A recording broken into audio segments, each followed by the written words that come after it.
Raymond, literally what are you doing, dude? Peeking into the windows? What a weirdo! Get my ship out there, floating on floaties together, being so cute. Those are my boys, dude. Anyways, welcome back to my Animal Crossing New Horizons Ships and Builds series. This is basically a fun little art and video game combination where I show off some cool builds I have in Happy Home Paradise while talking about some of my little Animal Crossing character crack ships and drawing them in a speed paint. This is becoming one of my absolute favorite series on my channel. I'm so glad everybody's eating this up. So come on guys, come get y'all juice. Let's go. First ship up on the chopping block, I've got a really fun one for you guys. It's Dom and Biff in their House of Gizmos. So this is a really interesting build because I based it off of their interests and what they both wanted out of their homes, which had a lot to do with factories and working. Like, they have workaholic syndrome real bad. They live on this very rocky kind of shore where they run a processing plant for recycled materials. They get in truckloads full of either electronics, paper, glass, metal, all sorts of different things that they turn into new things.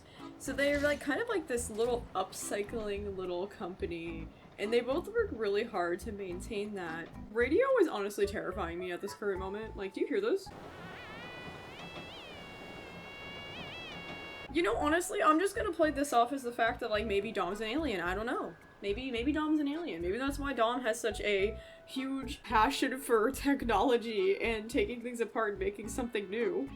Is that a confirmation? Are you an alien?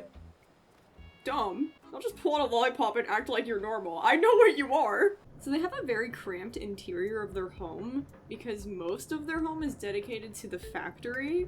They've just kind of made this little area their living quarters on the left, and then they have more work to do on the right. I feel like these two are just so dedicated to maintaining this lovely factory.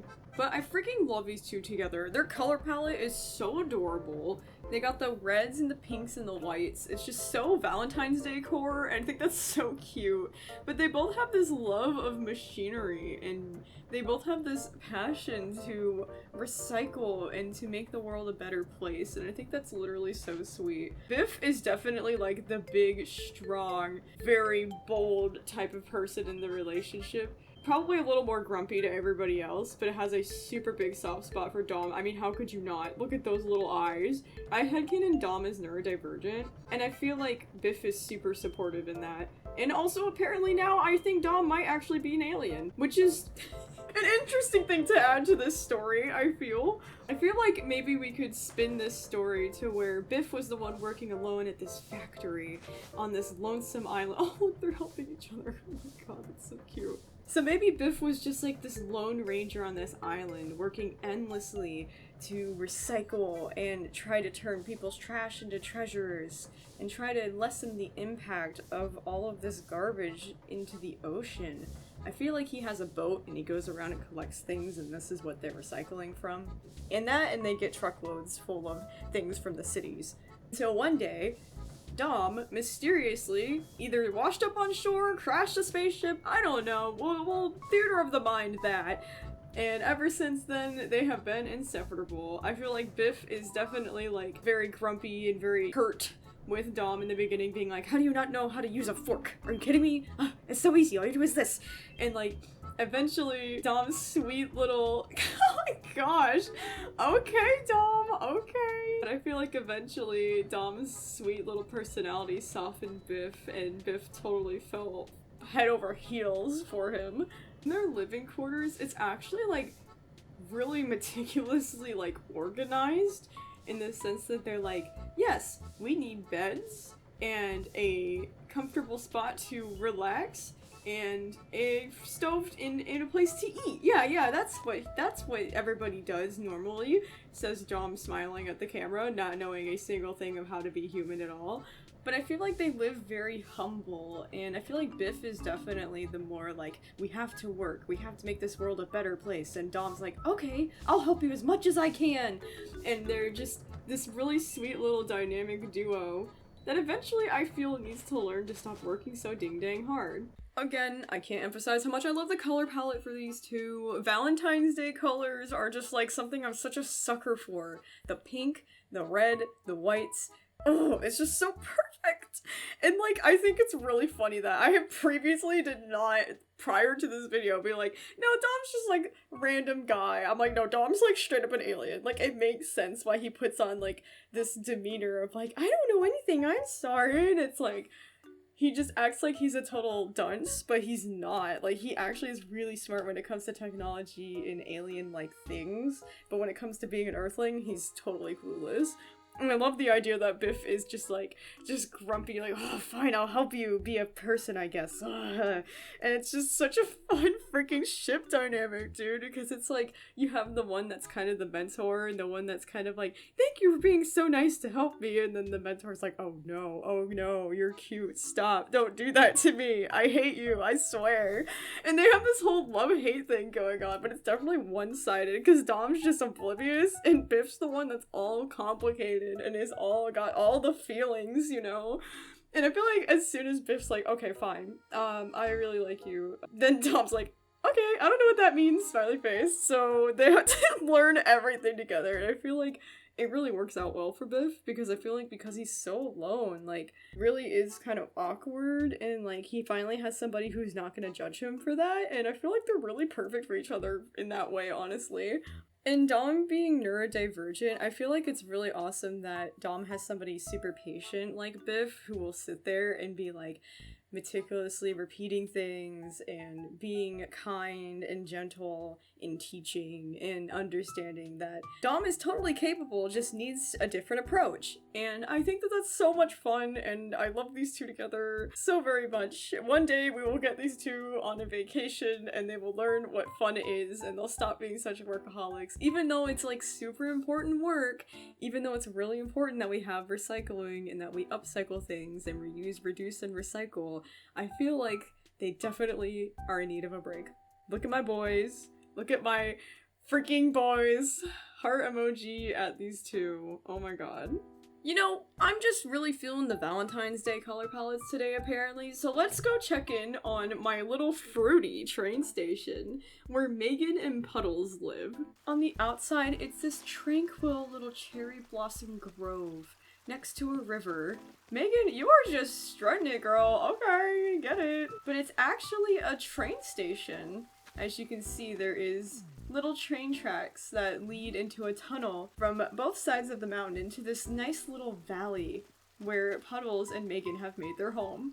I feel like this is a train station that isn't visited too terribly often. It's more like a couple trains a day maybe pass through or stop by. So it's a very kind of tranquil, kind of out in the middle of the country kind of vibe. I feel like lots of people will come specifically to this stop just to enjoy the scenery and also enjoy their various treats that they offer, because inside the train station they have a little pop-up shop where they sell all kinds of different fruit-flavored snacks. Inside the train station, it's just as you would expect. It's a train station, but it's got so much pizzazz because, of course, I'm such a great builder. You can see the cherry blossoms still flowing in the wind. And on the inside, you can see Megan and Puddles' little pop-up shop. These two have a whole little orchard in their backyard, so they get to produce all of their own fruit treats, like cupcakes, or juices, or gummies, or candies. They love making sweet treats together, and they love selling it in this cute little pop-up shop. I feel like they have fresh stuff every single day, and they kind of just make whatever their hearts desire, where they're like, oh, we have all these extra strawberries, let's make a shortcake today. And let's see if anybody wants some of that when they stop by the station. So they have this cute little small business that they do for fun while they wait on people to kind of pass by in this very quiet, tiny little train station. Upstairs, they have a very, very bright and colorful atmosphere in here. They have obviously lots of fruit-themed items in here. They definitely stick with the theme because these two are the most adorable little lesbians you've ever met. They're also just not afraid to be super vulnerable with each other. Like, they have like stuffed animals and like stuff from their childhood around their room. They like really bring their past into the present with each other, and it's so cute that they can be so comfortable with one another. They have a couple of different pets. They obviously have a little dog, and they have a little hamster. So they have a couple of little furry friends to take care of on their humble little station plot, as well as themselves and their customers. And I feel like these two met at this train station, and previously there wasn't really a home upstairs. It was kind of like a rundown kind of station. It wasn't really as cute or pink or vibrant. It was a beautiful location, but it just didn't have that pizzazz. And so Megan comes in and goes, wow, there's lots of opportunity for business here. And Puddles is like, yeah, you know, I feel that way too. Where are you going? So they kind of met while they were on like a crossroads traveling to different places. And then they kept in touch and they were like, honestly, I kind of like you. So they moved in here and redid all of this whole station. I feel like they're DIY girlies. They worked really hard to make this place pop.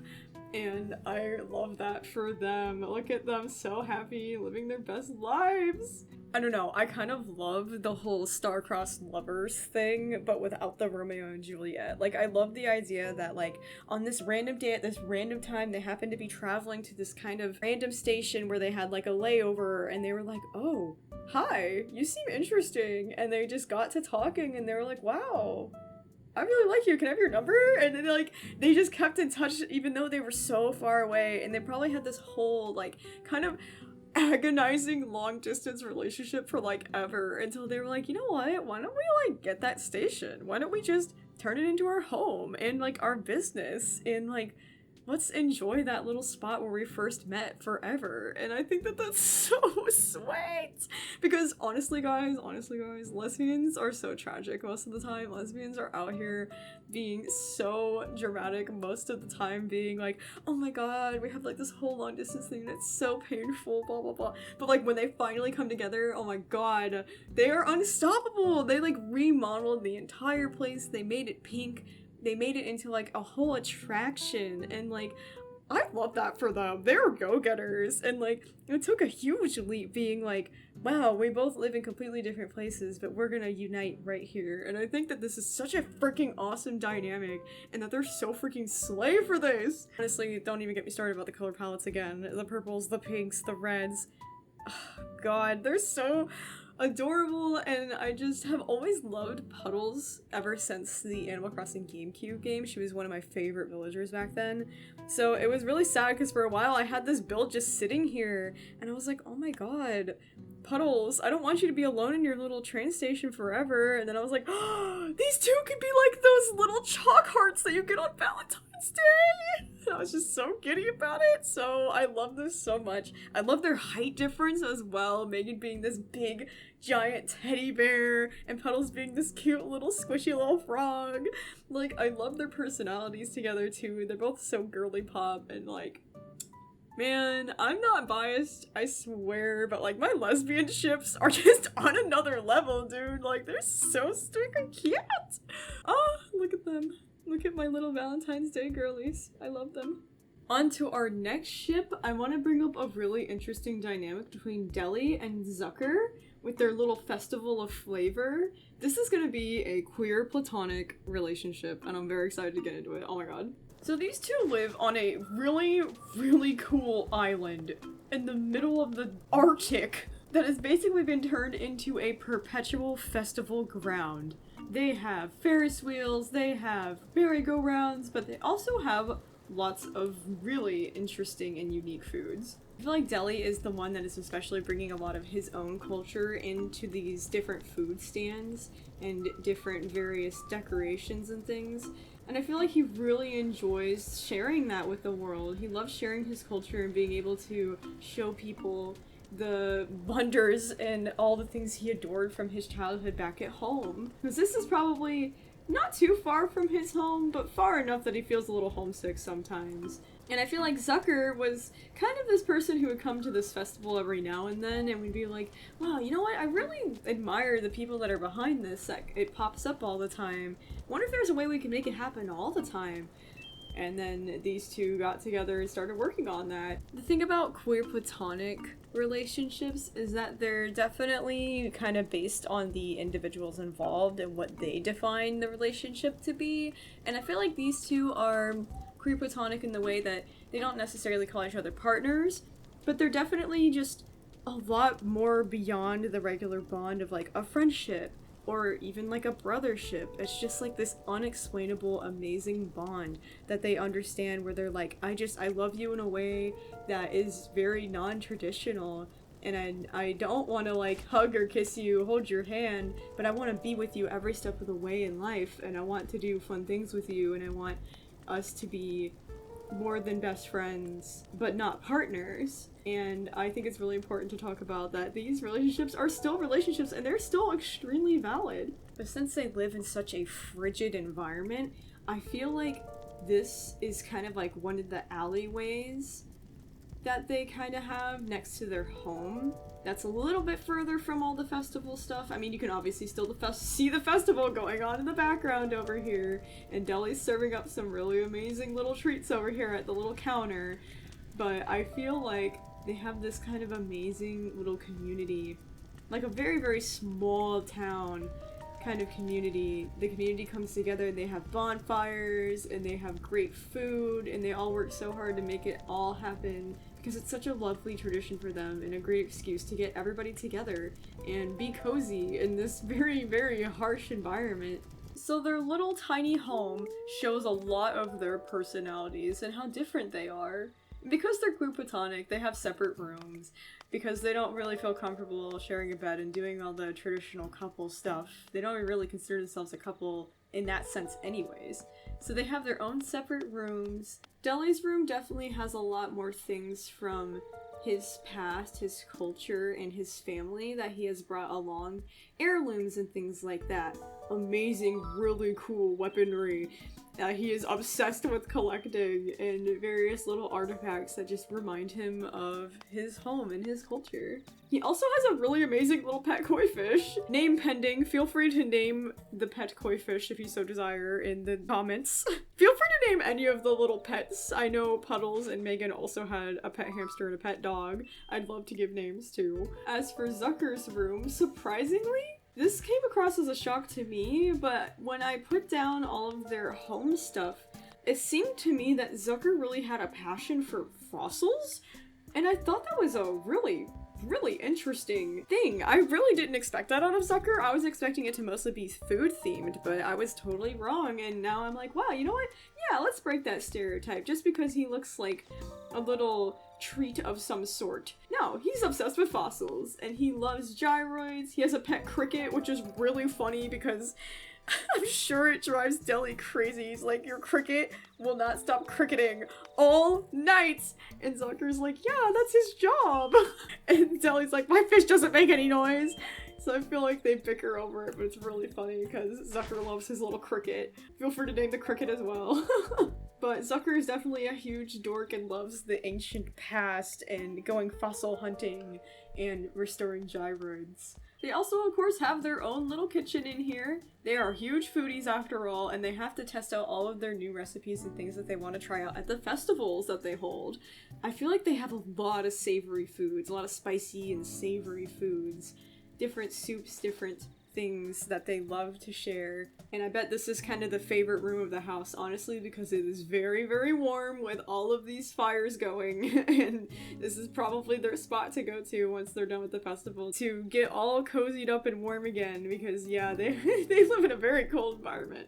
I like the idea that these two are queer platonic because honestly, I really couldn't see them being like a full, like, gay couple together. Like, I could see them definitely having feelings, but maybe not in the traditional kind of way. They definitely want to spend their lives together, but they just don't feel comfortable maybe expressing it in that kind of way. I kind of headcanon that these two are maybe on the questioning side of things. Like, they're definitely questioning their labels. They're not really sure if they're gay. They're not really sure if they're asexual or aromantic. Or they're Demi. They have no idea yet, and they're still trying to figure that out, but they're doing it in a comfortable way where they're learning with each other. And I think that that's really cool, and I love these kind of relationships because it kind of breaks the normal bounds of, oh, you have to give them chocolate, you have to hold their hand, you have to sleep in the same bed, or else you guys just aren't a real couple. And Queer Platonic really removes all of these, like, really rigid standards and really redefines, like, what you want the relationship to be. And that's why I really wanted to include a relationship, if not a few of them, into my little Ships and Build series, because I think they're very important and very valid. But the little freaking color palettes of these guys, they're so sweet. I don't know, they just gave me the vibes that they lived in a cold environment. Obviously, Deli is based off of an Asian monkey where they live in very cold environments and they kind of sit in like hot pools of water to keep themselves regulated temperature wise, and I was like, wow, that's actually really cute. But Zucker also is probably used to a very cold environment because he's an octopus, so I thought that was really cool that I could tie like most of their like animal sides into everything, but then like their little personalities were so different than I was expecting, and I was like, wow, that kind of also adds to their dynamic because they're so different. You have Deli who's like, oh, I love the past because my ancestors did this. And then Zucker who's like, oh, I love the past too. Do you like fossils? And then Deli's like, well, not like that. And I think that they're close enough in their interests, but also different enough in their interests that they can bond over it. It's like super fun, and I think that they're so freaking cute, honestly. I hope these two have many a festival and stay plenty warm in their frigid, cold little festival grounds. I honestly love these two, Your Honor. So the next ship is actually not a relationship dynamic, but still a really fun one nonetheless. I've got like a step-sibling vibe from Robin and Lolly in this big, giant classical estate. So I imagine that Robin comes from a very rich and fancy family. During the holidays, they visit this amazing little cabin that has been basically their little vacation home for as long as she can remember. These two have become siblings because their parents have recently either gotten into a relationship or gotten married. And I feel like at first, these two are not getting along, Your Honor. Because you have Robin, who is kind of like this stuck-up, like, it needs to happen this kind of way, very particular character. And then you have Lolly, who's this easygoing, like, very happy, cheery, like, I'm gonna water the plants! And Robin's like, you can't do that, it's so cold outside! You don't get along in a lot of ways in the very beginning, because of how different their personalities are. And also, I feel like Robin has a little bit of feelings to get over when it comes to the location itself. This was Robin's childhood. This was Robin's favorite place, and Robin didn't have siblings prior to this, and didn't have to share this prior, and is kind of honestly a little upset that they all of a sudden have this other person in their lives that they didn't ask for, which sometimes happens when you have blended families. But I feel these two end up working past that and end up really bonding and enjoying the space together. And Robin ends up learning that she's being a little selfish maybe, and that she is still valid for feeling maybe a little insecure about having to share, but is now a lot more okay and open with it because now she knows Lolly a lot better. Inside this very majestic home that Robin has always known, I feel like Lolly was just so ecstatic, being like, wow, look at these amazing pillars, look at that chandelier, wow, look at those windows. Like, she's just amazed by every little thing. I feel like Lolly was raised in a lot more of a humble, kind of small home environment, whereas Robin was held to like a very strict kind of standard. I feel like Robin's initial parents were very like uptight about things like, oh, you must learn how to play multiple instruments and write in these different types of ways, and know this many languages, and they were very strict with Robin. And I think that's another reason why Robin had a little bit of resentment towards Lolly in the beginning, is because Lolly didn't have that. Lolly was just allowed to be herself unapologetically without any consequence, and Robin was pretty pissed off about that. Pretty jealous, honestly. And Lolly began to understand just how hard it was, even though this house is grand and amazing and it's so wonderful to be rich and all these things. I think Lolly had a huge awakening of like, wow, you really had to work hard for this. Lolly has no idea how to play an instrument, or write in cursive, or speak another language. Like, Lolly knows how to draw, Lolly knows how to be expressive, and dance, and sing, and she knows a lot more of these things that Robin has no idea about, and I think that is where the bond happens. They teach each other all kinds of new things, and they show each other completely different worlds that they had not previously been in before.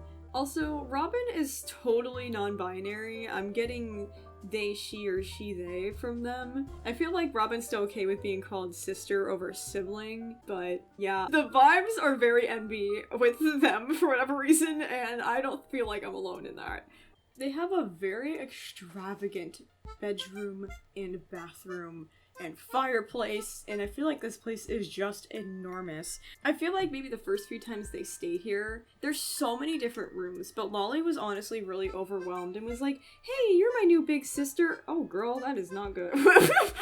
Girl! But I feel like Lolly was very much like kind of a scared small child in the sense of like, oh, Robin, you're my big sister now. Can I sleep in the same bed? I'm really scared. I don't know where I am, and there's too many rooms in this place, and I feel like it's haunted, and I'm scared. And Robin's just like, ugh, not just share my bed with you too? Ugh. Like, I feel like they just had this horrible time in the beginning. But then slowly realized that, honestly, their differences were gonna be the best part about knowing each other. Lolly got to interpret all this amazing art they have around in ways that Robin never knew. And Lolly got to be like, hey, you have this big TV, let's watch a really fun show. I love these drama shows. And Robin was like, honestly, these are really fun. And like got introduced to a lot of new things because of Lolly.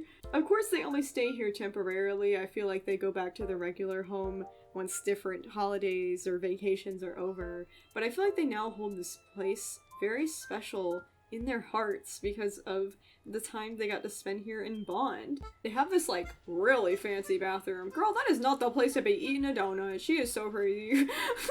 They have this really fancy bathroom. They like have all of these amazing extravagant things, and I think that's why Robin really values Lolly now, because she's like, wow, now I finally have somebody to share this with.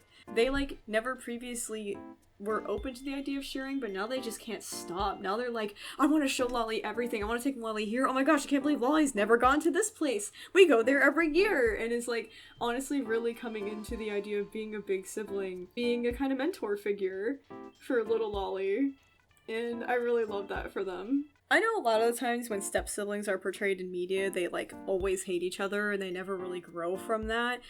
And like, I kind of don't agree with that kind of representation. Like, yeah, there can be reasons for resentment, there can be problems that come up with anybody who has to live together in a space they're not used to living with somebody in. Like, anybody, no matter what the dynamic is, it's still sharing a space, and that could be difficult for anybody.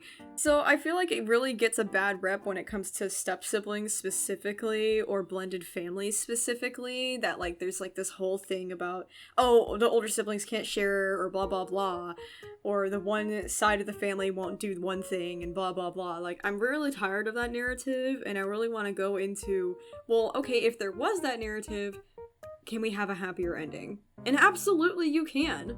I think Robin was a very lonely person prior to Lolly, a very like kind of high-stressed person before Lolly came along. Robin was like, I have to do all these things, I have to impress my parents, and especially with like new parents coming into the picture, and new family members coming into the picture, the stakes were even higher to be the absolute best that she could be. She was that burned out perfectionist eldest daughter thing, okay?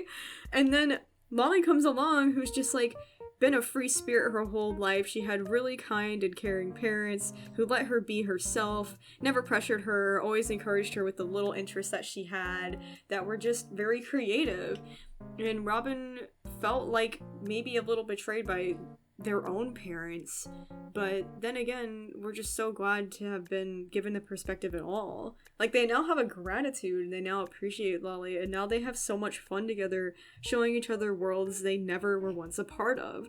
And I think that that's a really freaking awesome dynamic, and I wish it would come up more in common media, that siblings aren't just going to be like these brats that hate each other. They're going to be more than that if they are given the chance and have a healthy enough relationship and good set of boundaries. It doesn't matter how different they are, like, You just have to give each other a chance, I feel. And that is my step-sibling dynamic for Robin and Lolly, and I love the vibes that I have from them of being polar opposites in all ways, but eventually Lolly warms Robin's heart, and now they are inseparable, and I find that so dang sweet. Last ship of the day, last build of the day, I want to show off my little happy campers, my little elderly gay couple of... To avoid butchering the name, I'm gonna call him Leo and Boomer, okay? Thank you for bearing with my dyslexia. So I really love the idea of there being elder gays in our little Animal Crossing community because, there is something so hopeful about seeing old people who are gay.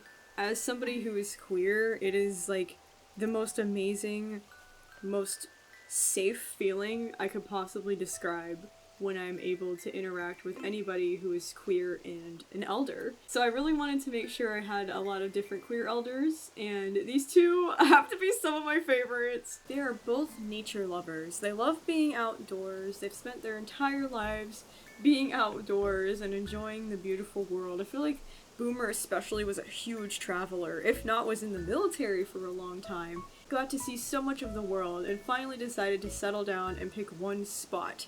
And it took their entire lives to do it, but they're here now, and they're just now getting used to the idea of staying put. So I feel like they're kind of busybodies, and they're kind of driving themselves a little crazy in this cabin right now, because they're like not used to relaxing, unfortunately. So these two are on a brand new adventure together. Boomer has a stick. He's collecting sticks for a fire because he can't sit still apparently. But they have this really warm, amazing little cabin where they now spend their retirement together. I feel like Leo was actually a renowned author prior to this, but because Leo was an author, I feel like he was traveling around a lot and is just pretty exhausted by all of that and just wants a really quiet place to maybe finish off his trilogy. Like, he's very close to finishing it, he knows he's getting up in age, and he's like, dang it, I want to finish this, I want it to be a complete work, I have to do this. And this is the perfect place to finally sit down and hone my skills, all of the things that I've mastered in all my years of crafting my skills. And now we're putting it to the test, and we're finishing my big life goal. These two are so stinking freaking adorable together. Oh my god, they're such cute little old men. They just sit there, they do all their cute little old man activities together. I just think it's so cute. Like, they do their little laundry in here, they cook food. They just take care of each other, and it's so sweet. They have, like, such a kind of cluttered kind of vibe going on in here. They've had a lot of time and a lot of stuff, and they've been to a lot of places. I feel like they've spent most of their lives moving around a lot, and now they finally just have a spot to sit down and do puzzles and crochet and do all of the things they never got to do, but are kind of boring to them now because they're used to such an exciting life. But I feel like eventually they're gonna tone down and really get down to relaxing and be like, oh, okay, now I understand what we were supposed to be doing this whole time. I feel like they still do travel on occasion, however. Like, I feel like Boomer just can't help it. I had canon that Boomer flies airplanes, so I imagine they still travel lots and lots. And imagine Leo does not like being on an airplane. Like, at all. It's like, no thank you, no thank you, I don't like heights, no thank you, no thank you. So, like, isn't really comfortable with airplanes, but Boomer, that's, like, the one place he is comfortable. He's like, I love being up in the clouds, I love being up in the sky, and, like, they have a little bit of, like, things that they could, like, bicker over, but they choose not to. They choose to be positive and love each other, and accept each other, no matter how different they might be sometimes. They also just are those old people that just, like, don't believe in new things. Like, people are like, oh my gosh, please get a real mattress, please. And Boomer's like, when I was in the military, we slept on hammocks, and it was fine, so I'm fine. And then Leo's like, yeah, I also grew up sleeping in a hammock, so it's fine. Like, they just kind of are stuck in their old ways. Even though they're not, like, the best, but they're just like, no, this is how it's always been, and this is how it's always going to be. So they've got that old man attitude for real. I decided on the top floor to give them an extremely tiny little balcony where they could sit and ponder and enjoy the nature and really just take the time to sit down and talk and share stories. I feel like this is Leo's favorite writing spot, honestly. This is where he comes out to write a lot and kind of reflect on his long life, and Boomer as well. I feel like they have a really strong emotional bond because you have Leo, who lives in this kind of fantasy world, who has these big dreams and has like giant expansive lores and worlds and things that he lives inside. He has a very rich inner world, whereas Boomer has a very rich outer world and is like, oh, I gotta let you meet my buddies from this place that I stayed at when I was at base camp on this place. And like, Boomer has all these connections and stories and like people in real life, whereas Leo has the complete opposite and is kind of in his head. And I feel like they have a really good time sharing those experiences. And I feel like Boomer never invalidates Leo for them being more fantasy aligned than realistic. And I think that they just have a really healthy, like, really deep emotional bond when it comes to them being vulnerable, talking about their past, and comforting each other in that kind of way. We need more wholesome old gay men in our lives. Oh my god, we need old gay grandpas. We just do, okay? They bring so much to the table. It's like, oh, it's just like such a sweet freaking dynamic. And like when I saw these two, I was like, I've always headcanoned these two as elders for whatever reason. I was like, oh yeah, they're perfect for each other, Your Honor. They're perfect for each other. Like, I was so freaking excited about it. I wanted to include a little bit more of like the airplane stuff into the build, but unfortunately Animal Crossing just doesn't have that many items, which is frustrating. Besides like a toy airplane, I was like, okay, alright, I need a little bit more than that. Because originally I was just gonna make like a parked airplane that they lived in, but obviously I have a lot of restrictions when it comes to the game itself because it can only do so much. But if I had it my way, they would be living out of a really cool, like, old airplane. Kind of like how people build tiny houses out of school buses. Like, it'd be like that, but in, like, an airplane. The idea of, like, this old pilot, like, landing his plane for the last time and then turning it into a house is so awesome! So if you, like, want to theater of the mind that and be like, yeah, you know what? It is just an airplane. It's not just, like, a log cabin. Like, go ahead, close your eyes and imagine it with me. I would appreciate that so much. Nevertheless, their freaking color palette slayed. I love the greens. I love the fact that, like, Boomer has, like, this little aviator hat and goggles. It's literally one of my absolute favorite accessories to draw of all time. I love it. And also Leo having his little glasses. They're just so stinking perfect and cute for each other. I feel like they don't really bicker all that much when it comes to like being an old couple, TM. I feel like they're just genuinely very sweet, and everybody who knows them are like, oh my god, they're so sweet and kind, and they're always so happy, and like, they're just so highly thought of by all of their friends and peers to visit them in their little secluded forest area. In their airplane house. They are so cherished, and they cherish each other so much, and they've lived very long, very successful lives, and I feel like Leo is on his way to finishing his dreams, and then they'll both be so satisfied, and they'll be able to have a couple little more adventures together, and go out and enjoy their time that they have left together. You're so freaking sweet.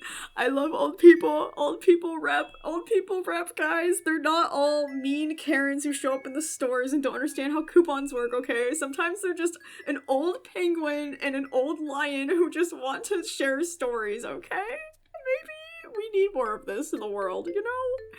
So before we end off the video, I did ask you guys to name Matilda and Billy's little Roo, and there were so many good names to choose from, but one name that I saw come up like consistently was a name that meant sunshine, which was Salil, which was a French name that one of you suggested, and then somebody else said Sunny. So like the sun motif kept coming up a lot in the comments, so I think we are just gonna go with Sunny for the name for that little Roo. Just as a little update from the last video, that way we can make sure that we're keeping track of all the little names that we come up for our little stories here. These are all the ships I have for today. I hope you have been enjoying the series. I hope you enjoy my little dynamics. Feel free to name all of the little pets we showed in this video, and I will pick what names they will be in the very next one. Because that's been really fun lately. Thank you guys so much for sharing all of your ships and all of your fun little name suggestions and things. It's been really freaking awesome. awesome. I've actually incorporated some of your ships into this series, so stay tuned because I'm gonna show them off, and you got me on your bandwagons now, so I'm very excited about that. So thank you guys so much, and I'll see you guys in the next video.